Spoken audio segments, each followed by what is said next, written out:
Hey everyone, welcome to Locked On Lakers for Friday. Brian Kamenetsky, Andy Kamenetsky. How can Rob Pelinka build depth and raise the talent level on the Lakers? That's next.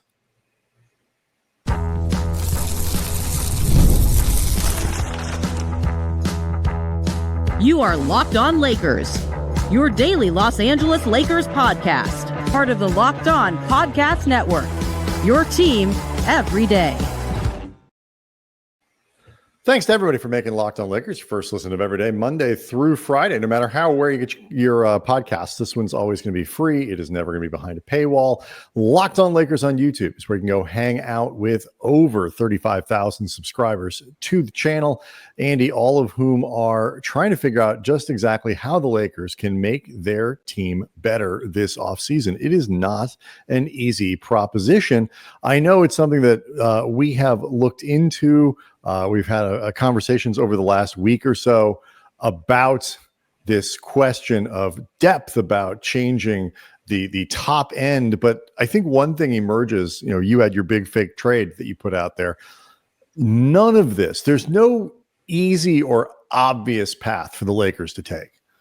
Yeah, first of all, just to refresh those who missed Thursday's episode, my big fake trade concept, and cannot emphasize this enough, emphasis on fake, although I do think it is at least reasonably grounded in some degree of reality in terms of what it could take to get the players the Lakers would acquire from Houston and Brooklyn, the two teams in this fake trade, but also what they get.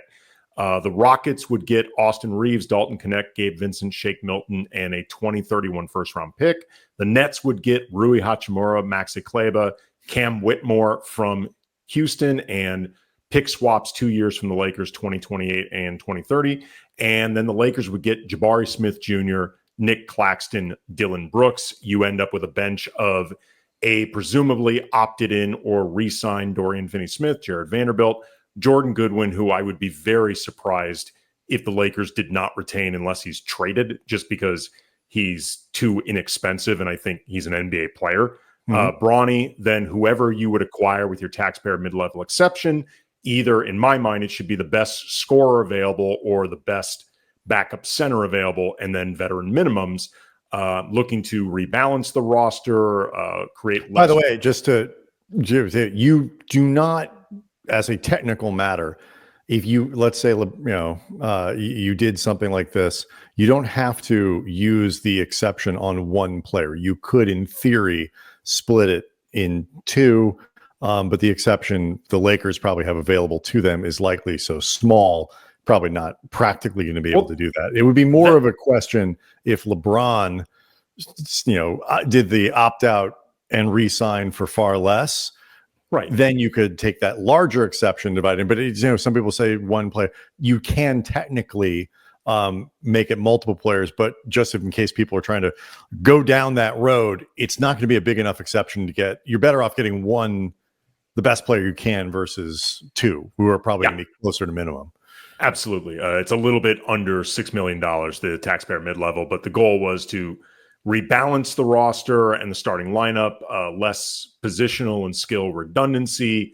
You gain a little bit more youth. Like I said, it's not a flawless new roster, but I think it could be a good roster. And the majority of the feedback that I got, whether in the comments section of the show or I put out a post in the community section of the YouTube channel, we often solicit stuff from our audience there. What do you guys think of it? And I would say it was about 70-30 in favor of it. And if nothing else, I think what I did not get a lot of was there's no way in hell that Brooklyn would do this or Houston would do this or the Lakers would do it. So if nothing else, I think I landed on something semi-realistic. That also, one of the goals Brian and I had in examining this trade was realistic both ways and also realistic obstacles the Lakers would face in trying to reshape the roster if they really wanted to do something a little more radical. It's a tough question because, Oklahoma City, let's just get this off the table right now. Oklahoma City is better than the Lakers in a wide variety of ways. They appear to be better than pretty much everybody in the conference. Kudos to Denver, it looks like, for pushing them as much as they did. But the gap between Oklahoma City and the rest of the conference appears to be pretty big in NBA terms, and isn't necessarily set to get smaller next season. I mean, there'll be questions about, long term, how can they keep everybody? Can this happen to think Oklahoma City is really well set up to be good for as long as a team can be good in the modern NBA? But certainly for next year. I mean, if right now what you're sweating is, can they keep this together in 2029 or 2030? I think you're kind of missing the plot. Right. Or 2028, 2030, and all that Focus stuff. on right now. Right now looks pretty damn good. Right now looks good. They've got all the draft picks you need to replenish players who might leave. They have the flexibility to keep their stars. Anyway, so the Lakers, it's going to be really hard in any scenario to put yourself, we got to make ourselves as good as the Thunder this offseason. That is an overly ambitious goal because they just don't have. You misspelled impossible. It's probably true. It's also a mistake in my mind to think of it that way. I think it's a mistake for the Lakers to think of, we need to create a team that matches up perfectly with Oklahoma City, because even with what I just said, stuff does change in the NBA. Guys get hurt, things happen, whatever. And the minute you start calibrating your roster to compete against one specific team, suddenly another team comes from over here, or two other teams come from over there, and now, okay, great, you're set up to face one team really well, but you're kind of screwed against others. What the Lakers need to do is figure out a way to build the best team they possibly can around Luka, and then you roll the dice and hope that it matches up well with all the other good teams you can play. Because if it doesn't, you did your best. You got Luka Doncic, and this is the kind of lot that the Lakers have cast for themselves going forward. Well, especially too, because Luka is in his prime, and assuming, and for now it is an assumption, but I think it's an assumption that most people think is going to be reality, and there's reason to be confident that Luka is going to be around for at least 3 to 5 years with this team. And he's in his prime, which gives you a runway. So you don't have to be thinking, and I think this was some of the trap that the Lakers fell into towards the last couple seasons of LeBron and AD together. The idea that LeBron is near the end of his career, Anthony Davis is, if nothing else, near the end of his prime. You have to constantly try to put yourself as close to contention as possible. Even if in reality, what you're doing isn't really a contender. It's just the closest that you can get in one offseason, because you don't feel like you have the luxury of building towards anything. With Luka in his prime, I'm not saying you should take his prime for granted or the window for granted, or that, you have so much luxury of time, everybody can relax, but it does prevent you from having to take either really big swings, really big risks, or doing things that, again, feel like stopgap solutions that get you 70% of the way, but because you're insistent on going as far as you can, and 70% is as far as you can get, but you're not building towards anything sustainable, towards anything that would have time to actually morph into a legitimate contender. There's a word you use there that I think is the most important part of the equation, because how you view the future and how you view team building, how long is the runway that you're trying to build? All of that is really important, but you used a really important word there that I want to get into next.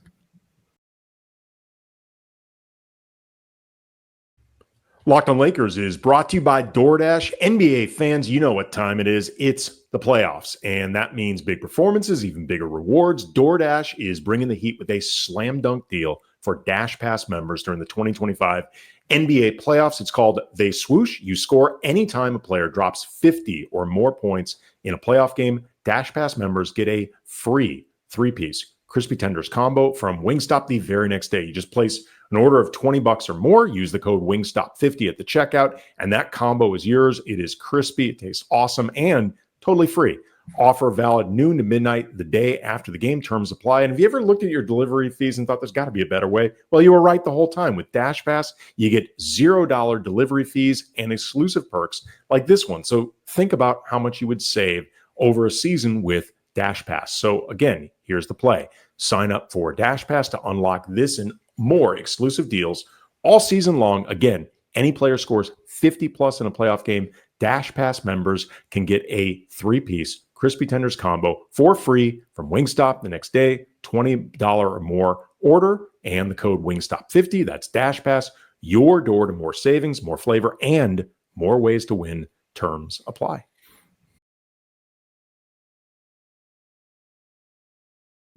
I think the important part of what you're getting at here is the idea of risk, because it's all moves are risky. All trades are risky. Every free agent signing is risky. You can do things where, you know what, best laid plans. It was a good idea at the time, didn't work out. This happens all the time in sports. You know, I think in a lot of ways it happened to the Clippers. Yeah. Like the way the Clippers attempted to build their team, there's not a lot that you look at and say, well, that was really stupid. I mean, like, you know, whatever cracks you want to make about Paul George, you know, the Lakers tried to get him. They at one point thought they were more secure to get him than LeBron. Mm-hmm. You know, the Lakers sat through a lot of the 2019 offseason waiting for Kawhi Leonard to make his decision. Like, the Clippers did a lot of things that the rest of the league would have done. And I know it looks especially bad now, given where the Thunder are, given where SGA is.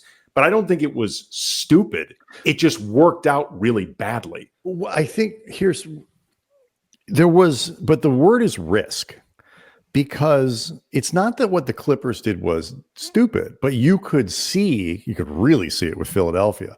But even going back a few years, you could sort of see like the big money for guys with, you know, sort of somewhat dicey health histories. Sure. Like, you know, you could see the potential problem. Now, I mean, if you ask Nico Harrison, that's what the Lakers are doing with Luka. No question. The risk today looks different than, like, you see Paul George, Kawhi Leonard, they're hurt all the time. Fast forward, rewind a few years. It wasn't quite, you know, everybody was 4 years younger, 5 years. It wasn't quite as obvious as it looks now, but the risk was still there. That was the downside. You got a lot of money tied up in guys who do have some sketchy health history. The equivalent of that for now for the Lakers would be like the big swing for Joel Embiid, who undoubtedly, I mean, say what you, I mean, Embiid in the 20-something games he was able to play last year and limp through it all, it was still remarkably effective. Like, he's really good, but makes a huge amount of money. You almost know for sure that he's not going to give you more than 50 games in any season you ever want. And there's probably a 50% chance, 50 to 75% chance every year that he's not even going to be available in the postseason when you need him. So, you know, and then you're hoping for that 1 or 2 seasons where he is available. That's the season you catch lightning in a bottle and you happen to be better. Like, it's not that there isn't a way that a Joel Embiid acquisition could pay off. It could, but the risk is so much higher than the odds of reward that it's a god-awful idea. It's like Russ. It's like Russ. I mean, there was a way that you could justify the Lakers having done that. And when the deal happened, once you and I picked our jaws up off the ground and, you know, had a few belts to calm down. I mean, we both presented the devil's advocate argument for the Russ trade that made sense in terms of certain things that you would want from Russ, the ways that he could keep the offense afloat when LeBron actually rested.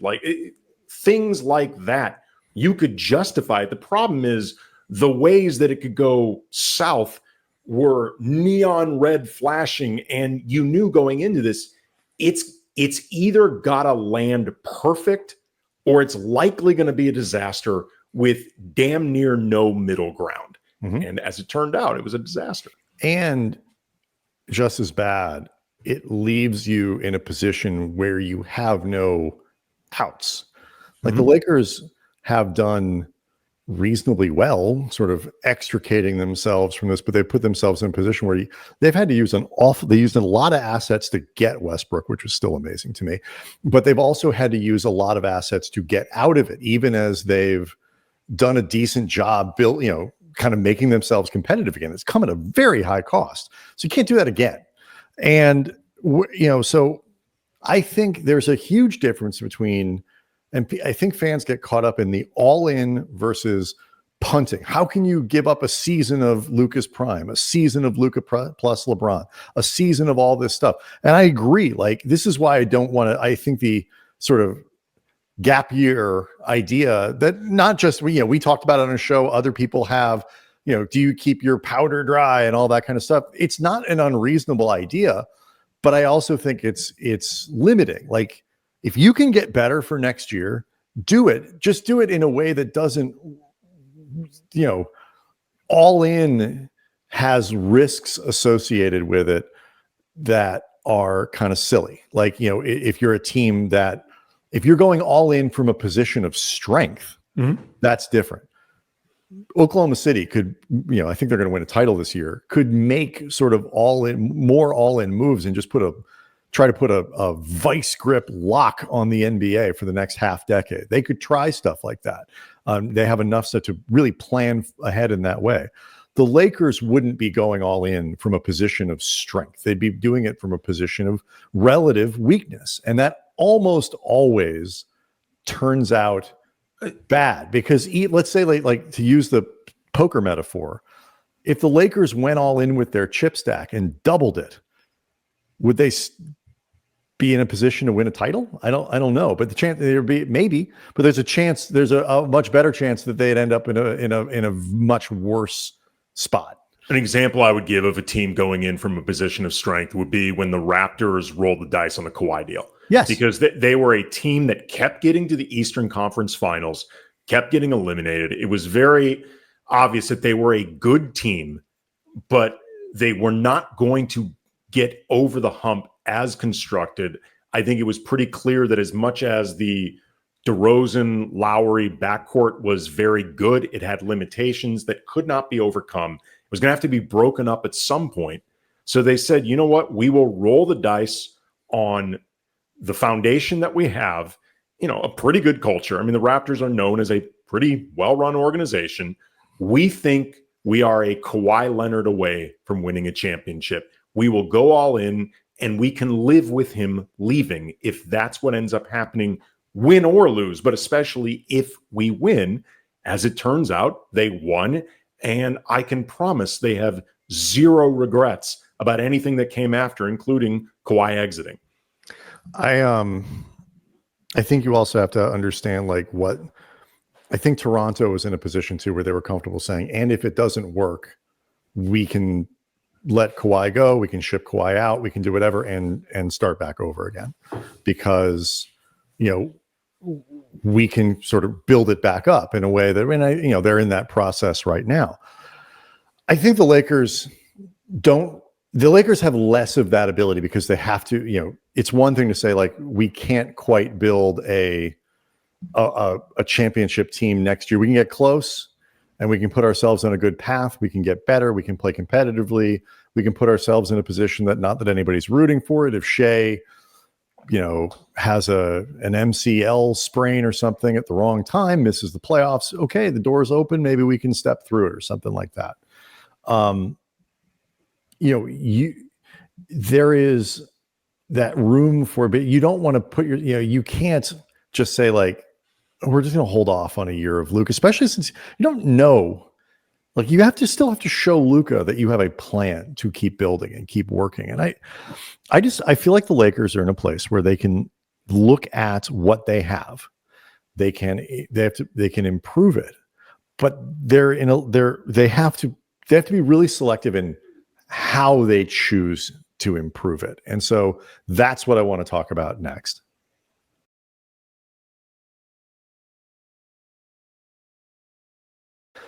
So one of the thing that was most important to me about the BFT, the big fake trade that you put together, Andy, is how it reinforces the idea that you can improve the continuity and the talent level and the way those pieces fit together in your starting five, maybe through your sixth man. You could also, in theory, say trade Austin Reeves in a way that you don't get a single player back that's as good as Reeves, but you get two or three guys that ultimately add to the depth of your roster. You've still got LeBron James, and now you feel more confident with what you've got in trying to look a little more like Indiana, where they have one really great star and then a lot of really good players behind it, or something like that. But it's hard to do both.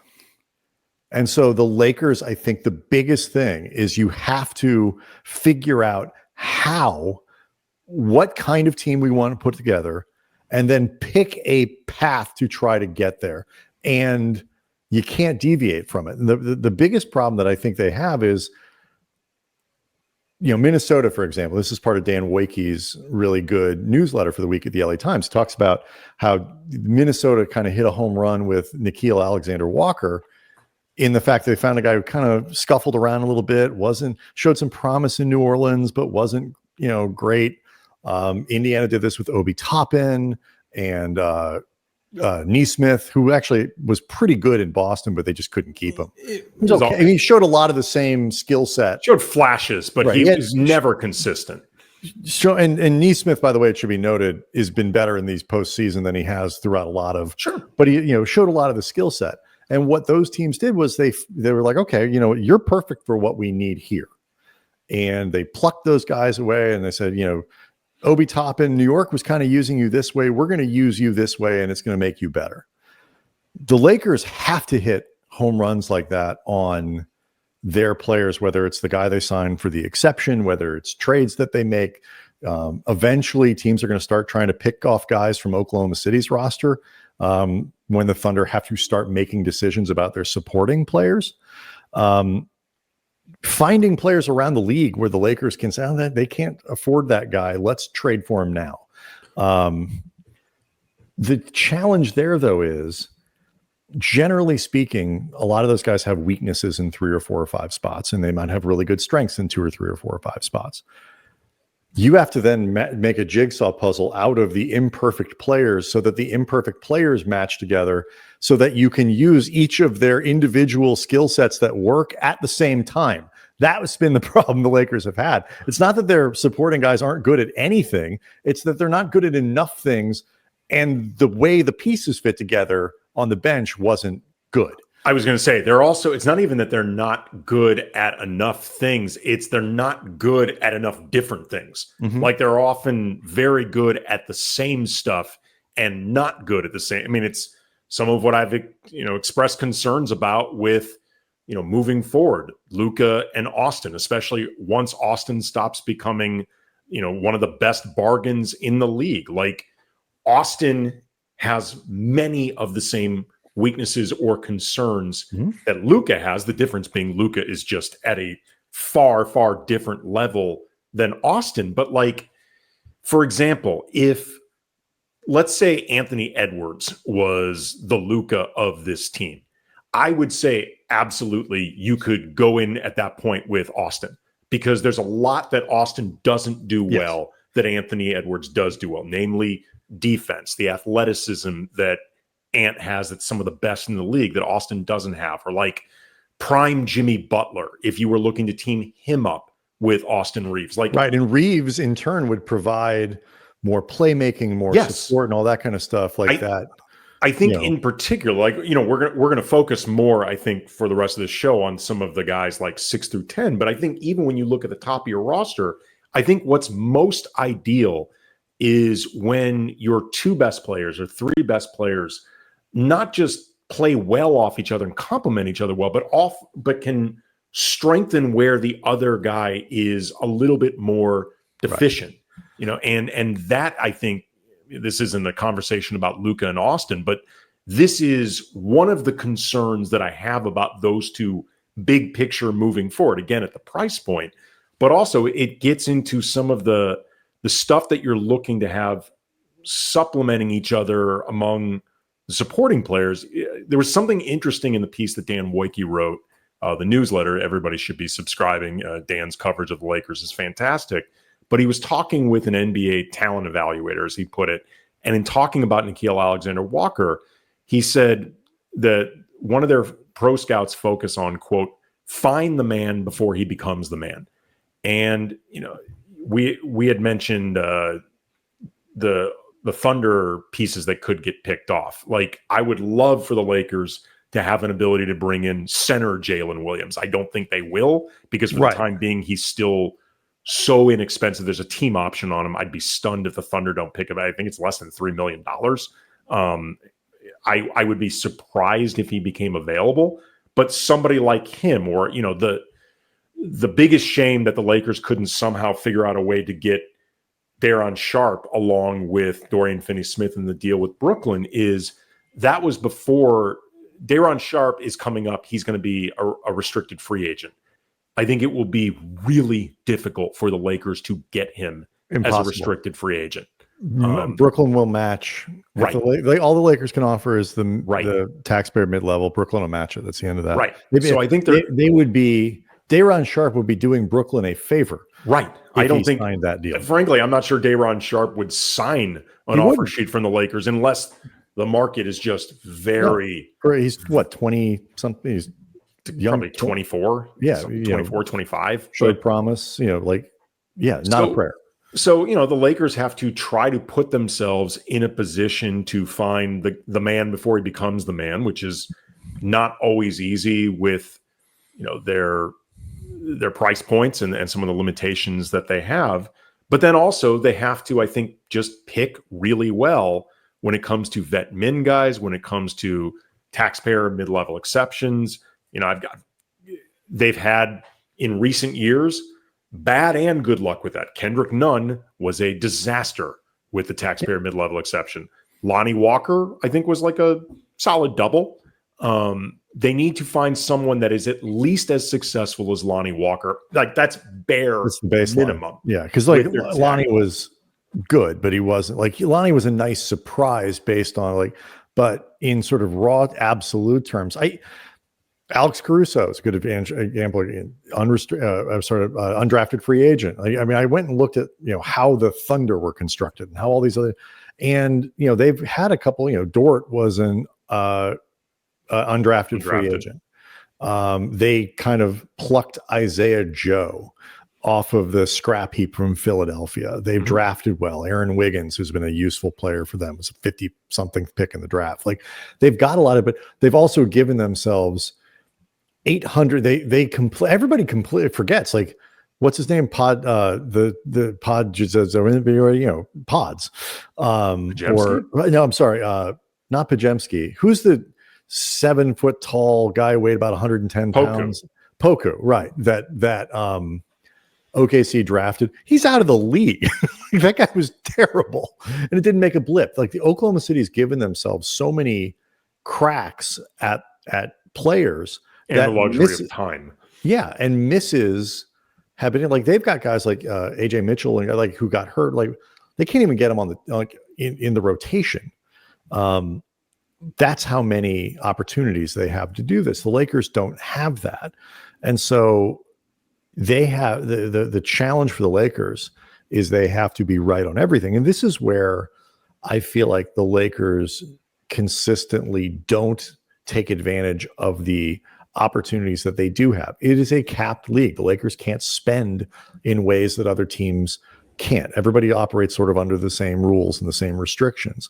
What they could have is the league's biggest and best scouting department. they could have the league's biggest and best basketball operations department. And they don't have either one of those things. And I'm not saying I've done the recent research over the last couple months to see exactly but historically the Lakers have operated with small scouting staffs. We know who's in their basketball ops department. It's like 4 guys. They have a very small basketball. If you need to be able to find talent under every rock in every cranny, where you have to find, you know what, this guy doesn't look like much, but man, he sets the meanest screens and is perfect coming off, pin downs to corner threes. Like, let's go get him. Like, you need guys in all corners of the earth watching games and all over the damn place. And the Lakers, I think, don't have I think they need to improve their architecture for those kinds of things if they're going to exist in this sort of low asset environment for the next 5 to 10 years, which they probably will. And my guess is they probably will not buff out the staff. Oh, I think they absolutely won't.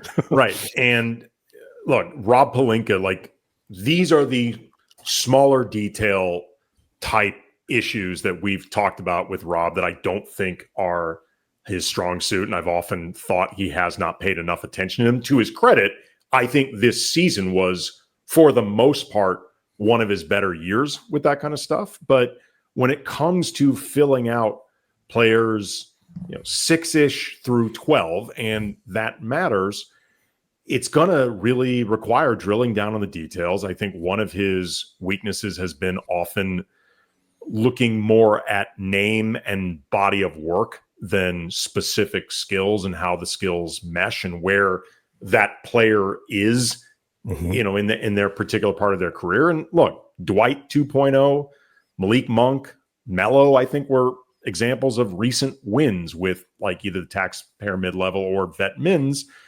Trevor Ariza, DeAndre Jordan, Christian Wood, Dwight 3.0, not so much. And he's going to have to, I think, do a very good job identifying both what the team needs and who that player is, and not just simply the name recognition or just body of work. Right. It's got to really start coming down to what can this guy do with this specific infrastructure? Because I think that's part of the reason Nickeil Alexander-Walker has succeeded. I'm sure he's gotten better, and credit to him for, I'm presuming, very hard work. He also happens to be in a very good structure for him. Context is huge with every player, but I think one of the biggest pros for the BFT, as you talk about why it would be a good thing for the Lakers, if you can create enough to part of why Indiana is effective at plugging random guys in over the course of a series, over games, whatever, is because if you're putting guys around Miles Turner who can play 2 ways, Siakam can play 2 ways. Nembhard is periodically ask Laker fans, blows up and scores a little bit, can shoot, is a good on-ball defender. Halliburton, he's not a great defender, but he does other things. Well, also, if you have enough guys around him who can defend, then it's not as big of thing. The Knicks, one of the biggest problems the Knicks had, going back to, I talked earlier about the idea of your stars not just complementing each other with their strengths, but also offsetting weaknesses. Their 2 best players are Jalen Brunson and Karl Anthony Towns, both of whom are terrific players, but neither one. And by the way, the Knicks have done probably, people talk about making the Eastern Conference Finals as if it's easy or it's some sort of terrible result. Some years you just can't quite win, and they've run into a team that matches up well with them, that's pretty hot and all that. They're a really good team, but this is one of the things they're running up against is that absolutely Brunson and Cat have very similar weaknesses, and it becomes harder to work around that. And we'll quit here, but the value of what you talk about with that reorganization at the top of the roster, where sacrificing Reeves means you could come in your plan here with Claxton and Dylan Brooks and who's the third new guy? Bar Smith Jr. Jabari Smith Jr. around LeBron and Luka. Now you have more balance, more guys who do two-way stuff. So these darts that you're throwing to fill out the rest of the roster, and that's what the Lakers would be doing, are more likely to work because you have more balance and more guys who can support those darts in more ways. And so those guys are more likely to fit and be able to play in the way that you want if you have more supportive players around them.